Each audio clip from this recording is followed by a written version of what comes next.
Essa então vai ser a segunda aula de mediastino, né, que é o tema do curso desse mês. Essa aula focada no mediastino médio e posterior.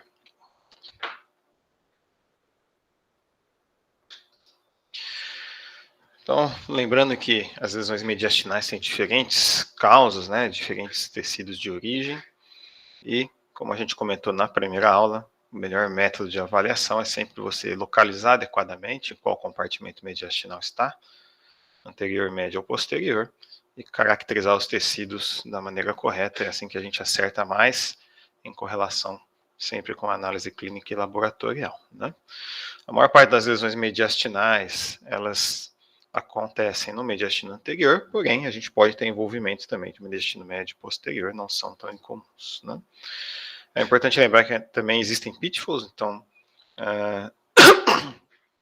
variantes da normalidade, malformações congênitas e outros tipos de alterações que podem simular massas mediastinais, principalmente no raio-x, e ainda existem doenças mediastinais difusas que também, por vezes, podem simular tumor, né? Podem ter como diagnóstico diferencial as neoplasias, tá? E ressalto novamente que a tomografia e a ressonância são os melhores exames de imagem para avaliação das lesões mediastinais, sendo que a ressonância, na maioria das vezes, ela complementa ou é melhor do que a tomografia na avaliação das massas mediastinais. Dessa maneira, os objetivos dessa aula, né, é aprender as características das principais lesões do mediastino médio e posterior, conhecer exemplos de pitfalls, né, são armadilhas, né, que podem simular massas mediastinais, eu seguro as pontas, e entender as doenças mediastinais difusas não neoplásicas. São esses os objetivos. Vamos começar pelo mediastino médio, né? São lesões menos comuns e, mais comumente, o mediastino médio é envolvido por extensão de outros compartimentos, principalmente o compartimento anterior, né? As principais lesões do mediastino médio estão relacionadas aos cistos e às doenças linfonodais ou envolvendo o sistema linfático, né?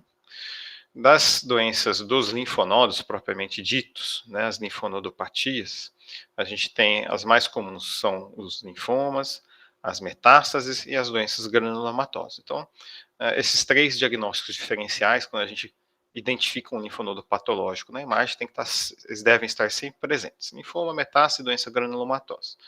Lembrando que a doença granulomatosa não necessariamente é infecciosa, a gente tem doenças granulomatosas não infecciosas, como a sarcoidose, né? Uma das dicas é que, em geral, todas essas doenças têm envolvimento de outros compartimentos e de outros órgãos, e isso ajuda na avaliação das doenças dos linfonodos. Por vezes, essas linfonodopatias podem formar massas e envolver o mediastino médio. De detalhe, né, de diagnóstico específico, nós temos a doença de Castleman, né, que a gente vai estar comentando um pouquinho mais, que faz diagnóstico diferencial com linfoma, um tipo especial de doença linfoproliferativa, que envolve o mediastino médio. Além, obviamente, dos tumores viscerais, né, o mediastino médio é o mediastino visceral. Então, tumor de traqueia, tumor de esôfago, tumor de coração, né, tumor de vaso, todos estão no mediastino médio. Mas aí fazem parte de outro capítulo que a gente discute especificamente esses órgãos, né. Dos cistos, né? Os cistos são lesões benignas, 99% das vezes, na grande maioria das vezes são cistos congênitos, né? E a localização é que faz o diagnóstico diferencial. Independente do compartimento mediastinal, todo cisto pode complicar, pode sangrar, pode infectar, tá? Porém, o que realmente diferencia o tipo de cisto, né, a sua provável origem embriológica ou tecidual, é a sua localização. O aspecto típico na imagem, seja tomográfica ou de ressonância, é de uma lesão de limites bem definidos, ovalada, arredondada. Quando tem realce, é um realce apenas capsular, e o conteúdo tem que ter um componente líquido, que pode ser homogêneo ou heterogêneo. Quando esse conteúdo é heterogêneo, em geral, ele representa o quê? Um material proteináceo, por vezes mucoide, pode ter sangue, e por vezes pode ter um componente de processo infeccioso, né? Além do conteúdo líquido heterogêneo, a gente pode ter também septações e loculações, que em geral estão relacionadas a um processo complicado crônico, né? Que a gente tem que tomar cuidado. Quando houver espessamento nodular das paredes, componentes sólidos dentro da lesão, porque daí existe a chance de não ser um cisto benigno, tá? Porém, esse conteúdo líquido heterogêneo, essas septações, essas loculações não indicam malignidade, né? Dos cistos de mediastino médio, o mais comum é o cisto broncogênico, que a topografia típica é paratraqueal ou infracarinal. O cisto pericárdico, que a topografia típica é no seio cardiofrênico direito. E o cisto de duplicação esofágico, cuja topografia típica é adjacente ao esôfago, principalmente o esôfago distal. Então, aqui é um exemplo de cisto broncogênico, achado de exame de imagem, um paciente fazendo estadiamento oncológico. Tá? A gente tinha as imagens pré e pós, então a gente via uma lesão ovalada, bem delimitada, com atenuação de partes moles na fase pré-contraste, aparecem os vasos, né? A região infracarinal. O pós-contraste, a gente vê que não tem realce nenhum, tá? É um cisto broncogênico. Essa é a imagem típica, ou infracarinal ou paratraqueal direita, né, do cisto broncogênico. Esse é um exemplo de um cisto pericárdico, também foi achado no exame de raio-x, né, no seio cardiofrênico direito. E esse não é um cisto simples, né? Os americanos gostam muito do termo minimamente complexo. Por quê? Porque a gente vê que tem um conteúdo heterogêneo aqui na tomografia, né, umas áreas hiperdensas, tem calcificações parietais, né, típicas das lesões císticas ou vasculares, tá? E quando a gente faz a ressonância, fica mais evidente, né, que o conteúdo realmente tem líquidos de diferentes materiais, né? Tem áreas no T1, né? Áreas com sinal mais baixo, áreas com sinal intermediário, umas áreas depositadas na periferia com hipersinal, isso aqui é bem típico de hemorragia. E olha aqui no T2, né? Ó, tem uma área bem brilhante, que é a área mais líquida, e outras áreas também com sinal mais baixo, ou seja, tipicamente um cisto complicado com hemorragia. No pós-contraste, sem realce, tá? Então esse é um exemplo de um cisto, aqui no caso um cisto pericárdico, a sua topografia típica, no seio cardiofrênico direito. E esse aqui, um cisto de duplicação esofágica, também achado de exame de imagem. Muitas vezes essa é a história, né, desses cistos. Então, na tomografia a gente vê uma lesão, ó, a tomografia é muito menos específica, né, do que a ressonância. Por quê? Porque tem atenuação de partes moles. Difícil diferenciar, né, de um tecido sólido, frouxo, né, ou pouco vascularizado, né. Então está aqui, junto do esôfago no mediastino médio, à direita, na tomografia axial e na reconstrução coronal. Aí na ressonância, sim, né, a gente vê, ó, um sinal em T2 bem brilhante, igual ao sinal do líquido cefalorraquidiano. No T1 pós-contraste, não tem realce, né? Se a gente ficar em dúvida, a gente pode fazer a imagem de subtração para verificar que tem um void de sinal, né? Então, realmente não tem nada de realce. Esse aqui é um cisto de duplicação esofágica. Os 3 cistos do compartimento do mediastino médio. Em relação à doença de Castleman, né? Então, é uma doença rara benigna do tecido linfóide, a etiologia a gente não sabe, né? Tem 2 tipos histológicos, um a gente chama de hialino vascular, o outro é de células plasmáticas, isso aqui é coisa que cai na prova, né? E 2 formas radiológicas e patológicas, uma forma unicêntrica, que é a mais comum, em geral representando o tipo hialino vascular, é uma massa lobulada, hipervascular, que pode ter calcificações. Envolvendo o mediastino médio, pode envolver inclusive a região do hilo pulmonar, né? Por isso que faz diagnóstico diferencial com linfoma principalmente.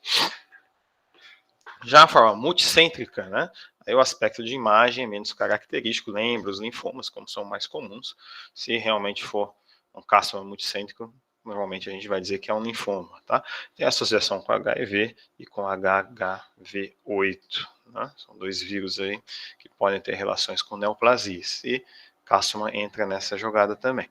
Principal diagnóstico diferencial para ganglioma mediastinal, uma lesão muito rara, porém tem um aspecto semelhante, de uma lesão sólida, hipervascular, que pode ter calcificações no mediastino médio. Esse é um exemplo bem legal de doença de Castleman. Então a gente vê aqui no scout, né, da tomografia, né, um alargamento mediastinal, principalmente à esquerda. Na tomografia a gente vê que envolve aqui a região da janela ortopulmonar, né, no mediastino médio, uma lesão sólida com calcificações. E vejam, não ficou tão bom o realce aqui nessa imagem, mas olha como o tumor brilha mais até do que a artéria pulmonar, né, mais do que os vasos centrais, tá? Então é um tumor hipervascular, tá?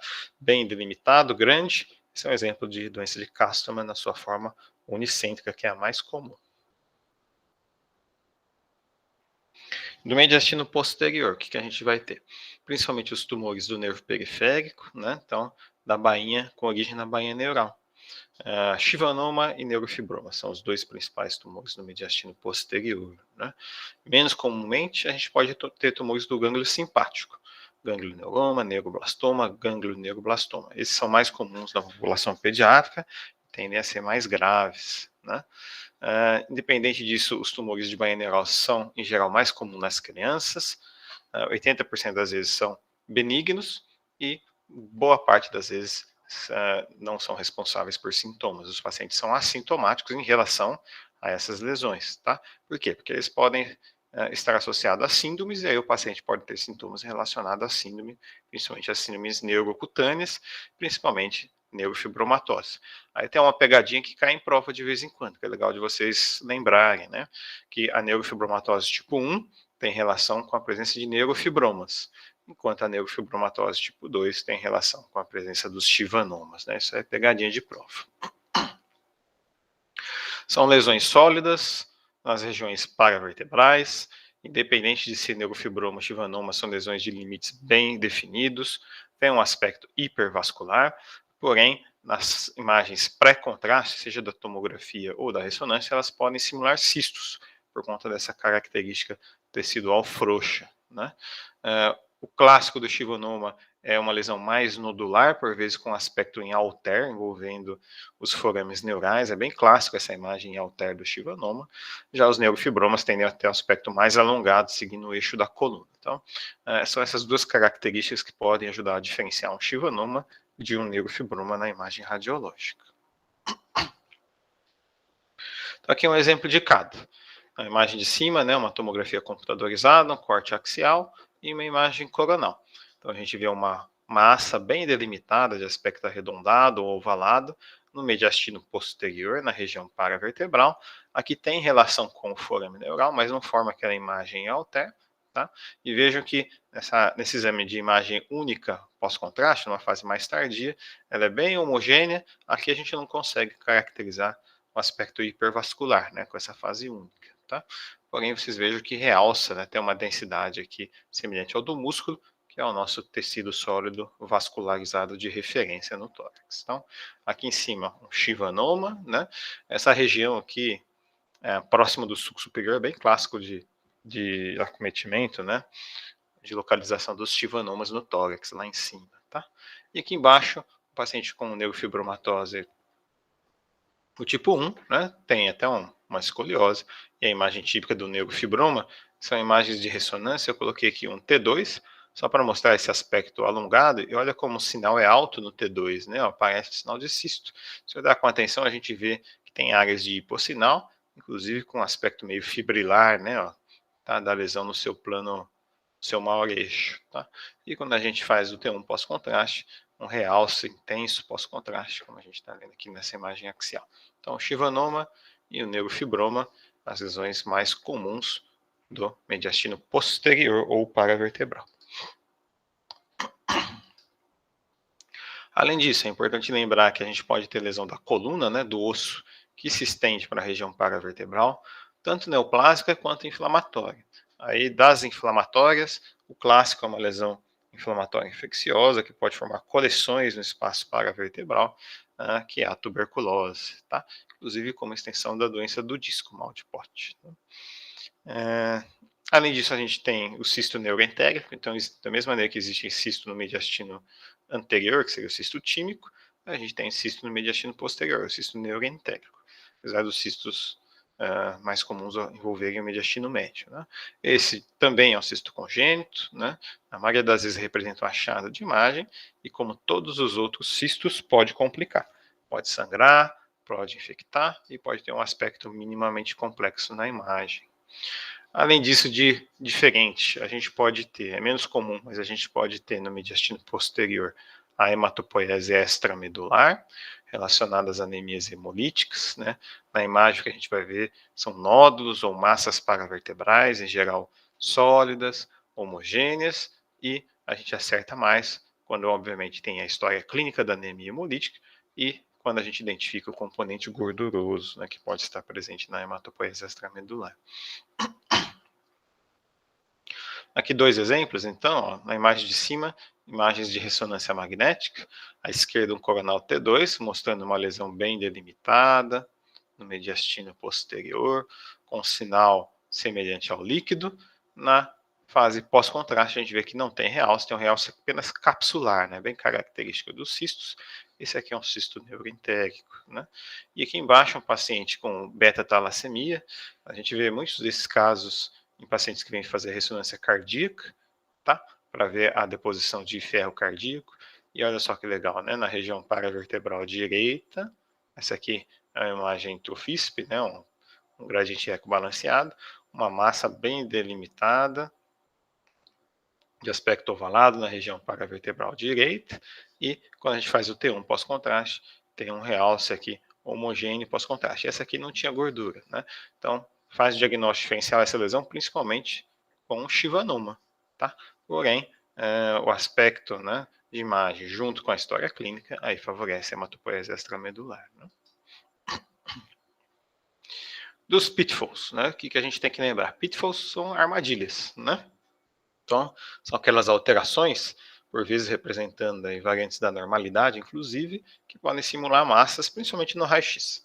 Na maioria das vezes, a tomografia e a ressonância resolve a dúvida, a situação.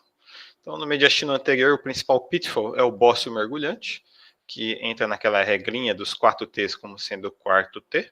Os outros 3 T's são o terrível linfoma, os teratomas e os tumores do timo, tá? Então, lembrar que o bócio mergulhante pode simular uma massa de origem mediastinal, né?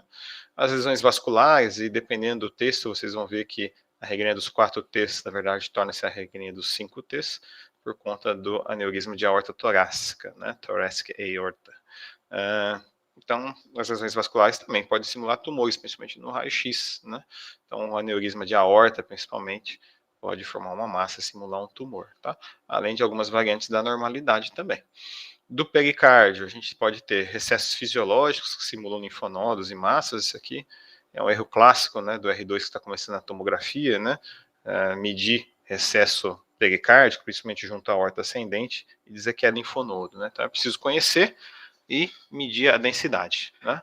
Ter densidade de líquido. Mais comuns são junto à aorta ascendente e junto às veias pulmonares, principalmente inferior direita, né? Muitas vezes com aspecto arredondado.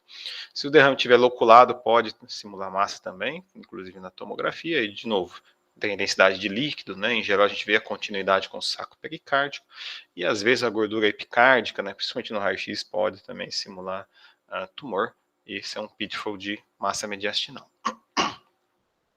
Além disso, as hérnias, né? Tanto hérnias do hiato esofágico, né? Principalmente se for volumosa, com estômago intratorácico, se tiver volvo, né? Fica com um aspecto mais lobulado, então pode simular uma massa, principalmente no raio-x, e as hérnias diafragmáticas, né?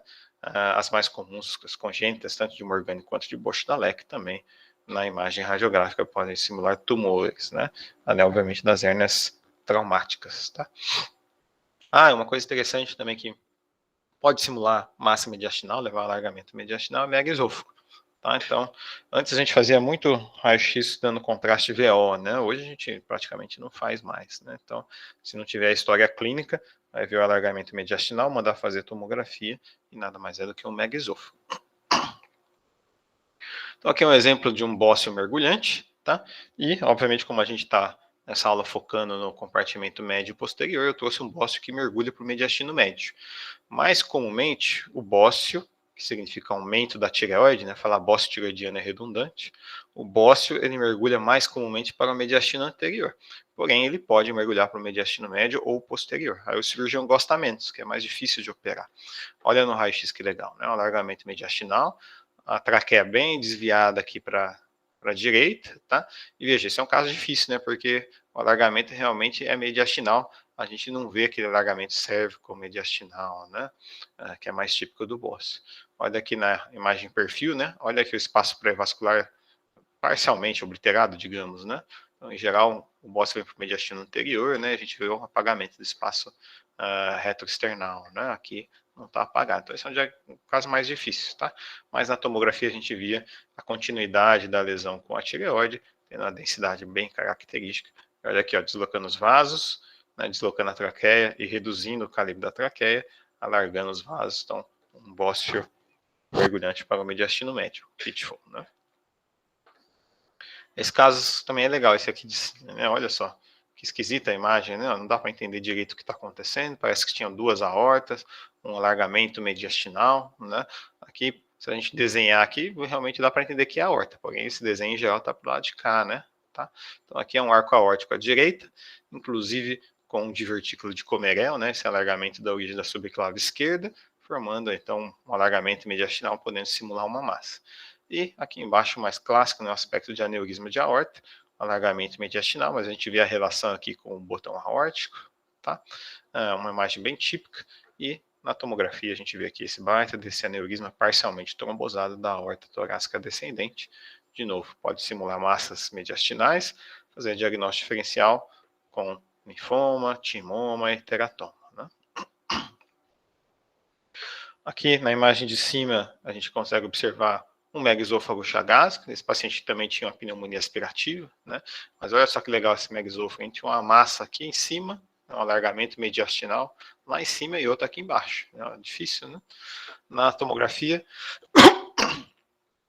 muito mais fácil de ver, né? Que o que a gente está vendo aqui, na verdade, é o esôfago cheio de alimento, né? Cheio de material.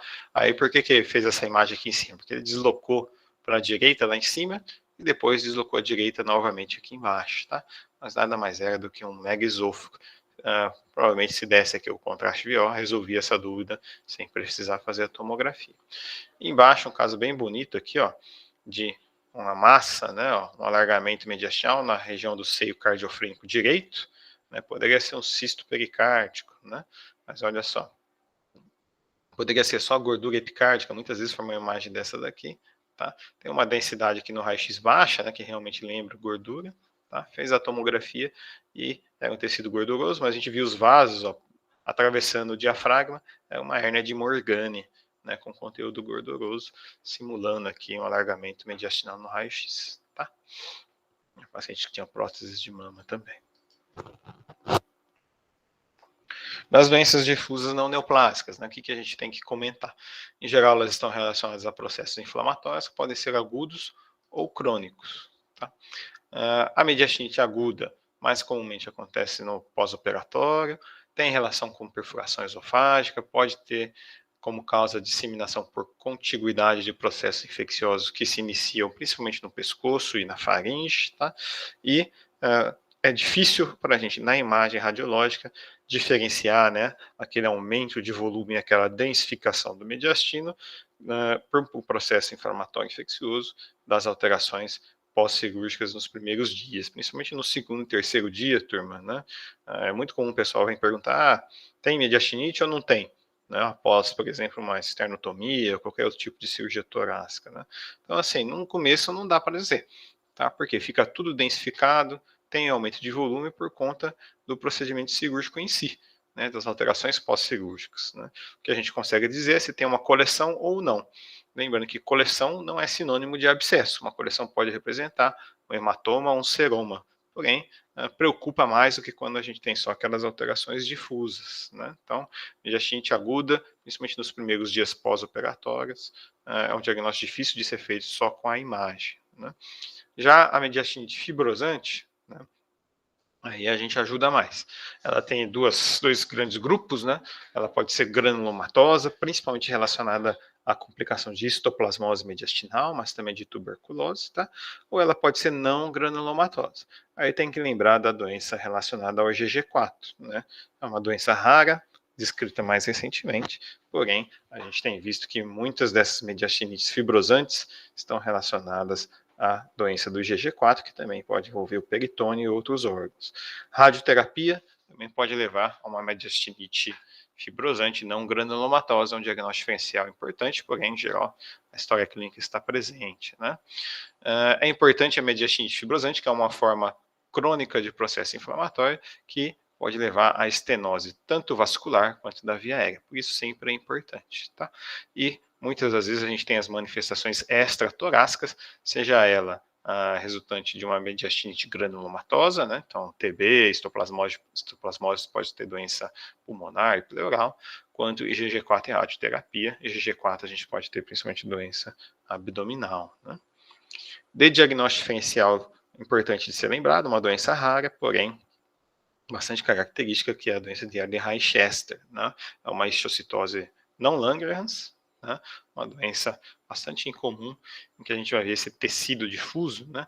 E que caracteristicamente envolve principalmente a aorta e o pericárdio, podendo então também simular tumor mediastinal, assim como as mediastinites, né? Por conta do efeito de massa. Esse é um caso bastante interessante, ó, uma paciente que engoliu a dentadura, tá aqui essa é a imagem, a primeira tomografia antes da abordagem cirúrgica, né, ela engoliu a dentadura, fez uma fístula, né, olha só, da traqueia e o esôfago, né, tinha um processo inflamatório aqui regional, né, em volta, quase que granulomatoso aqui em volta da fístula, tá, aí depois do pós-operatório, evoluiu de maneira insatisfatória. Olha o raio-x, né? Tá com drena direita, catéter, alargou o mediastino, né? Quando foi fazer a tomografia, estava lá, o mediastino todo densificado, né? Ó, todo obliterado, por uma mediastinite aguda, uma complicação do procedimento cirúrgico. Além disso, tinha um derrame pleural lateral, né? Estava bastante bagunçado. Então, é o tipo de imagem que, por vezes, pode simular tumor, é causa de alargamento mediastinal, mais comumente envolvendo aqui o mediastino médio, mas também anterior, né, principalmente relacionado ao externo, e que, obviamente, a imagem junto com a história clínica resolve a maior parte das situações. Não vai fazer biópsia de mediastinite, né, turma? Em cima, um caso de doença do IgG4, tá? Então, a gente vê, ó, esse tecido patológico envolvendo a via aérea central, aqui o brônquio lobar superior direito, e olha aqui que interessante, né, um tecido patológico, né, ó, levando a um alargamento aqui, não, uma ampliação do espaço paravertebral, né, mediastino posterior, tá? Aqui, assim, boa parte das vezes a gente precisa do diagnóstico histopatológico, tá? Nesse caso, tinha também a doença retroperitoneal, olha lá, né, a fibrose retroperitoneal, levando inclusive à dilatação do ureter esquerdo, que dá para ver nessa imagem que eu coloquei para vocês. Embaixo um exemplo de um caso de Erdheim-Chester, né? No raio-x que a gente viu um alargamento mediastinal, principalmente aqui na região paracardíaca direita, né? Tem uma imagem difícil de ver, né? Esquisito, né? Ó, parece que tem duas densidades aqui no contorno cardíaco direito. Na ressonância magnética, a gente vê esse tecido patológico envolvendo a aorta, o pericárdio, com baixo sinal em T1, alto sinal em T2, né? Ó, o principal diagnóstico diferencial aqui é o linfoma, tá? Um exemplo de Erdheim-Chester.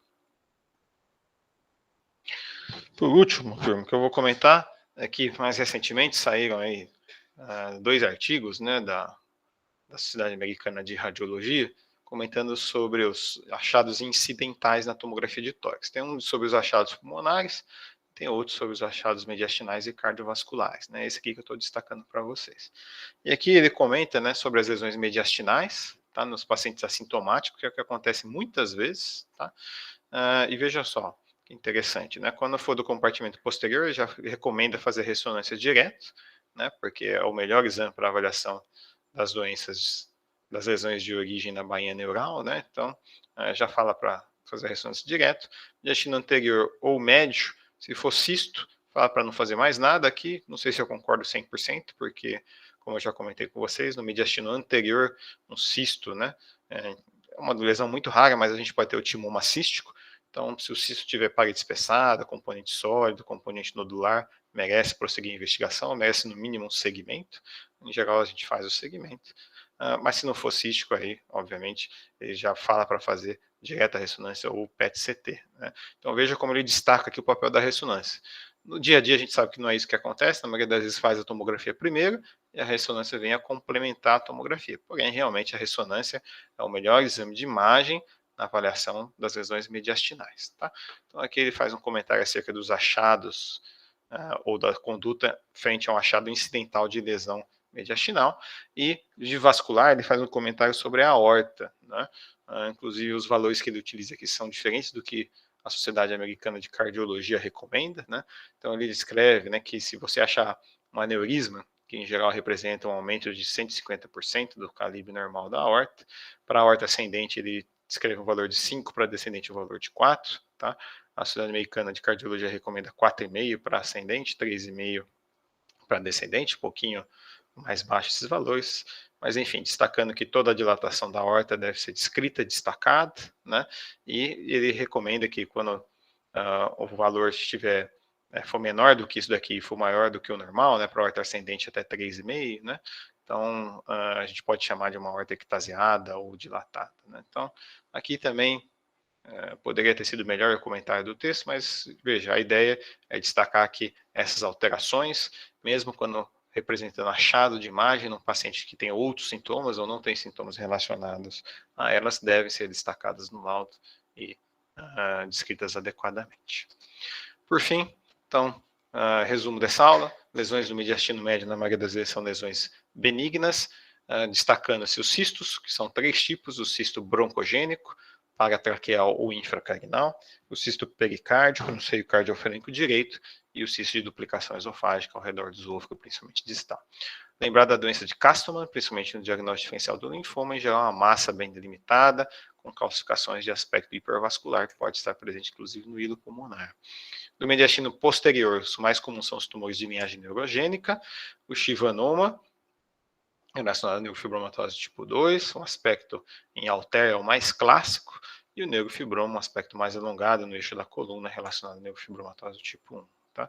Além disso, no mediastino posterior a gente pode ter o cisto também, é o cisto neurointégrio, e diagnóstico diferencial legal de lembrar é hematopoiesia extramedular, no contexto das anemias crônicas. Dos pitfalls, né, presentes principalmente no raio-x, lembradas do bócio, das lesões vasculares, né, sejam neurismáticas ou variantes, e das hérnias, tá? E das doenças difusas não neoplásicas, lembrar das mediastinites, tanto aguda quanto crônica, da crônica principalmente a fibrosante, e da doença de Ehrlich-Chester, todas elas fazendo diagnóstico diferencial com as massas mediastinais. É isso, turma.